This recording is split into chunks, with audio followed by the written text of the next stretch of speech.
नमस्कार, स्वागत है आपका। आप देख रहे हैं देश का number 1 Hindi news channel news 18 India. आपके साथ हूं मैं लवी नराज। अब चलिए देश और दुनिया की तमाम बड़ी खबरों के लिए देखते हैं धमाकेदार 50। राजस्थान के जयपुर में लॉरेंस गैंग के गुर्गों ने एक होटल पर की ताबड़तोड़ फायरिंग। 5 करोड़ की फिरौती नहीं देने पर फायरिंग कर डराने की कोशिश की। गोलीबारी की वारदात सीसीटीवी में रिकॉर्ड हुई। दिल्ली में खालिस्तानी साजिश का बड़ा पर्दाफाश हुआ। विकासपुर इलाके में दीवारों पर देश विरोधी पोस्टर लगाने वाले 2 आरोपियों का सीसीटीवी वीडियो आया सामने। दोनों आरोपियों को पुलिस ने गिरफ्तार किया। सरहद पार से नशा तस्करी रोकने वाले एक और नेटवर्क का पर्दाफाश हुआ। पंजाब पुलिस ने 5 किलो हेरोइन और साथ ही 12 लाख रुपए की ड्रग मनी जब्त किए। एक आदमी को भी गिरफ्तार किया। तनिषा शर्मा आत्महत्या मामले में आरोपी श्रीजान खान की जमानत अर्जी पर बॉम्बे हाईकोर्ट में अहम सुनवाई। श्रीजान के वकीलों ने जमानत की अर्जी दायर की थी। एफआईआर रद्द करने की मांग पर भी सुनवाई। उत्तर प्रदेश के उन्नाव में प्रधानी चुनाव के वर्चस्व को लेकर 2 पक्षों में जमकर मारपीट हुई। दोनों पक्षों के 5 लोग इसमें जख्मी हुए, जिन्हें अस्पताल में भर्ती करा दिया गया है। पुलिस मामले की जांच कर चुकी है। बिहार के गोपालगंज में पकड़ा गया अवैध शराब तस्कर। ठंड से बचने वाली जैकेट को बना रखा था शराब का जखीरा। 288 बोतलों के साथ पुलिस ने गिरफ्तार किया। दिल्ली में गाड़ी और ऑटो की टक्कर की वजह से 4 स्कूल की बस टकराई। कई बच्चे इसमें जख्मी हुए। अस्पताल में उन्हें भर्ती करा दिया गया है। बच्चों को खिड़कियों से निकाला गया बाहर। उत्तर प्रदेश के जौनपुर में कोहरे की वजह से भीषण हादसा हुआ। हाईवे पर चल रही 8 गाड़ियां आपस में टकराई। एक कार में सवार 4 लोग बुरी तरीके से घायल हुए। महाराष्ट्र के पुणे सोलापुर हाईवे पर भीषण सड़क हादसा हुआ। 2 कार आपस में टकराई। हादसे में 3 लोग बुरी तरीके से जख्मी हुए। इलाज के लिए अस्पताल में भर्ती कराया गया। महाराष्ट्र के सोलापुर में एक गारमेंट फैक्ट्री में भीषण आग लगने से पूरे इलाके में हड़कंप मच गया। लाखों का सामान जलकर राख हो गया। आग में किसी के हताहत होने की खबर नहीं। नवी मुंबई में एक लकड़ी की फैक्ट्री में भीषण आग लगी। इलाके में अफरा तफरी मची। आग से लाखों का सामान जलकर राख। बिहार के खगड़िया घर में आग से हड़कंप मच गया। घर का सामान जलकर राख हुआ। भारी मशक्कत के बाद इस आग पर काबू पाया गया। उत्तर भारत में बारिश ने किया ठंड में इजाफा। पहाड़ों में बारिश के साथ बर्फबारी ने मुसीबत को बढ़ा दिया है। कई इलाकों में आज भी बारिश का अनुमान। जम्मू कश्मीर के अलग अलग इलाकों में भारी बर्फबारी। श्रीनगर में मकान की छतों पर बर्फ की चादर पसर गई। बर्फबारी में सैलानी मौज करते हुए नजर आए। श्रीनगर के लाल चौक पर रात 3 बजे से इस इलाके में बर्फबारी हो रही है। कई जगह पर 2 से 3 इंच बर्फ गिरी। गाड़ियों के ऊपर बर्फ जमा हुई।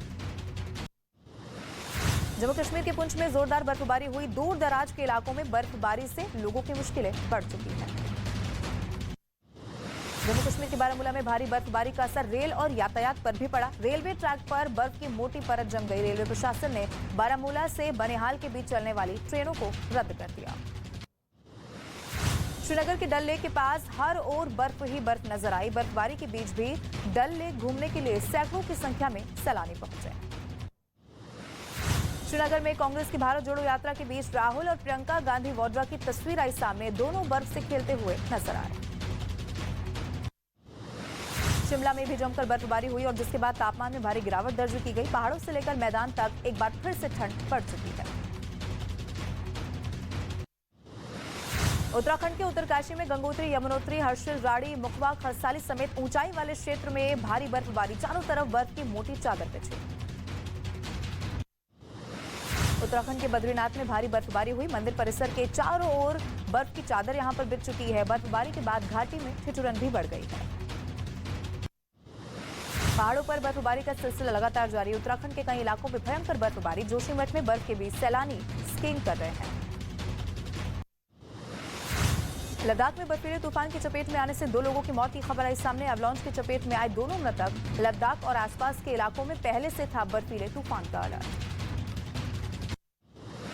जम्मू कश्मीर में ऊंचाई वाले इलाकों में मध्यम से भारी बर्फबारी का अलर्ट जारी हुआ। मौसम विभाग के मुताबिक ऊंचाई वाले इलाकों में बर्फबारी और मैदानी इलाकों में बारिश की है संभावना। कल से शुरू होने वाले बजट सत्र से पहले सभी दलों की बैठक हुई शुरू। सत्र को बेहतर तरीके से चलाने पर चर्चा। थोड़ी देर के बाद एनडीए की भी बैठक। 75वीं पुण्यतिथि पर राष्ट्र कर रहा है बापू को नमन। राष्ट्रपति, उपराष्ट्रपति और प्रधानमंत्री ने राजघाट पर दी राष्ट्रपिता को श्रद्धांजलि। 75वीं पुण्यतिथि पर राष्ट्र कर रहा है बापू को नमन। लखनऊ में सीएम योगी आदित्यनाथ और डिप्टी सीएम ब्रजेश पाठक ने राष्ट्रपिता को श्रद्धांजलि दी। जम्मू कश्मीर के श्रीनगर में कांग्रेस अध्यक्ष मल्लिकार्जुन खड़गे और कांग्रेस नेता राहुल गांधी ने पीसीसी कार्यालय पर फहराया राष्ट्रीय ध्वज। केरल के राज्यपाल आरिफ मोहम्मद खान का बड़ा बयान आया सामने। भारत में जन्मे सभी लोगों को बताया हिंदू। कहा, भारत में रहने वाले हर शख्स को हिंदू कहलाने का हक।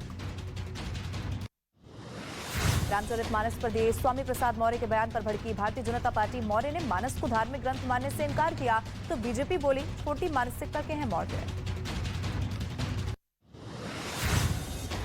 चंडीगढ़ में पहली G20 की बैठक केंद्रीय मंत्री नरेंद्र सिंह तोमर ने उद्घाटन किया। बैठक में आर्थिक मुद्दों पर चर्चा हुई। देश में 50 से ज्यादा जगहों पर होती है 200 से ज्यादा बैठकें।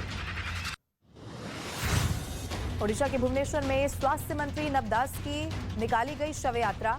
राज्य सम्मान के साथ किया गया अंतिम संस्कार। कल एक एएसआई ने मारी थी गोली। प्रधानमंत्री नरेंद्र मोदी ने ट्वीट कर परिवार को सांत्वना दी। लंदन में बीसीसी की प्रोपेगेंडा डॉक्यूमेंट्री के खिलाफ प्रदर्शन किया गया। विरोध के लिए बीबीसी मुख्यालय के सामने पहुंचे भारतीय समुदाय के सैकड़ों लोग। ब्रिटेन के पूर्व प्रधानमंत्री बोरिस जॉनसन का रूस के राष्ट्रपति पुतिन पर बड़ा खुलासा। कहा, यूक्रेन पर हमला नहीं करने को कहा तो पुतिन ने दी थी मुझे मिसाइल से उड़ाने की धमकी। रूस ने खार्किव में S-300 से किया हमला। रूस की सेना ने ताबड़तोड़ मिसाइल बरसाई। एक की मौत, 3 लोगों के जख्मी होने का दावा। चीन के शंघाई से आई एक सैटेलाइट तस्वीर से चीन की गुप्त चाल का पर्दाफाश हुआ। चीन जल्द तैयार कर लेगा सबसे बड़ा युद्धपोत। अमेरिका के बाद दुनिया की दूसरी सबसे बड़ी नौसेना बनाने का प्लान। पाकिस्तान में खाने पीने की चीजों की किल्लत। आम लोगों के लिए प्याज खाना भी हो चुका है मुश्किल। पाकिस्तान में प्याज की कीमत इतनी ज्यादा बढ़ चुकी है कि 1 किलोग्राम प्याज 300 पाकिस्तानी रुपए में बिक रहा है। पाकिस्तान में शहबाज सरकार के तेल के दाम बढ़ाने के खिलाफ वहां का ट्रांसपोर्ट संगठन अब खड़ा हो चुका है। ट्रांसपोर्ट संगठन के अध्यक्ष ने तेल के दाम मरियम नवाज के कहने पर बढ़ाने का आरोप लगाया। कहा, महंगाई के खिलाफ सड़क पर उतरेंगे लोग। पाकिस्तान इन दिनों आर्थिक संकट से जूझ रहा है। सबसे बेपरवाह वहां के पाकिस्तान मुस्लिम लीग के नेता मरियम नवाज की वापसी के जश्न में नोटों की बारिश करते हुए दिखे। दक्षिणी चीन में भूकंप के तेज झटके महसूस किए गए। रिक्टर स्केल पर भूकंप की तीव्रता 5.8 मापी गई है। अभी तक किसी के हताहत होने की खबर नहीं सामने आई। ईरान में आए भूकंप ने जमकर तबाही मचाई है। पश्चिम अजरबैजान प्रांत में भूकंप ने कई घरों को मलबे में तब्दील कर दिया। भूकंप की चपेट में आने से 7 लोगों की मौत हुई, जबकि 440 से ज्यादा लोग जख्मी हुए। अमेरिका के पूर्व राष्ट्रपति डोनाल्ड ट्रंप ने रूस और यूक्रेन युद्ध के मोर्चे पर बाइडेन सरकार पर जोरदार हमला बोला। कहा, बाइडेन ने तीसरे विश्व युद्ध के कगार पर ला दिया है। बाइडेन पर सही फैसले न ले पाने का भी आरोप लगाया। दक्षिण अमेरिका के पेरू में विरोधी प्रदर्शन तेज हुआ। सैकड़ों प्रदर्शनकारी राष्ट्रपति के इस्तीफे की मांग को लेकर राजधानी लीमा में सड़क पर उतर गए। पुलिस ने आंसू गैस के गोले दागे। अफगानिस्तान में पिछले 3 हफ्तों से जारी भारी बर्फबारी बनी अब मुसीबत। कई शहरों में -28 डिग्री तक पहुंचा तापमान। कड़ाके की ठंड की चपेट में आने से अब तक करीब 170 लोगों की मौत हो चुकी है। न्यूजीलैंड में भारी बारिश और बाढ़ की वजह से लोगों की मुश्किलें बढ़ गई हैं। चारों तरफ पानी का ही कब्जा नजर आया। एक ट्रेन के कई डिब्बे पटरी से उतरे हुए दिखाई दिए। बाढ़ की चपेट में आने से 4 लोगों की मौत हुई।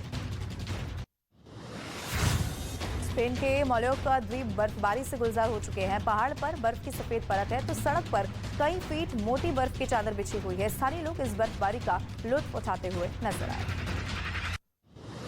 न्यूजीलैंड के खिलाफ दूसरे T20 मैच में भारत की रोमांचक जीत हुई। लखनऊ में खेले गए मैच में 6 विकेट से जीत दर्ज कर सीरीज में बराबरी कर ली है। बुधवार को होगा तीसरा T20 मुकाबला।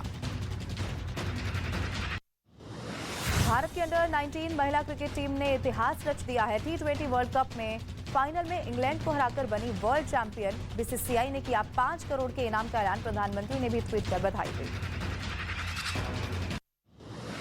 महिला अंडर 19 T20 क्रिकेट का विश्व कप विजेता भारतीय टीम के कप्तान शेफाली वर्मा के घर पहुंचे मुख्यमंत्री मनोहर लाल खट्टर। सीएम ने शेफाली के परिवार का अभिनंदन किया। मैंने नहीं देखा इस तरह का चीट, इस तरह का क्रिमिनल माइंड पूरे जेल स्टाफ को ब्राइब कर देगा। मैं सोच भी नहीं सकता था। गवर्नमेंट फंक्शनरी को इम्पर्सनेट करता था, आवाजें बदलता था। टारगेट भी बहुत पावरफुल धनवान लोगों को करता है। ये एक ही चीज से रुक सकता है, अगर आप इसकी जीभ काटें। न्यूज चैनलों के इतिहास में पहली बार न्यूज 18 इंडिया की web series FIR number 208 streaming 3rd February 9 PM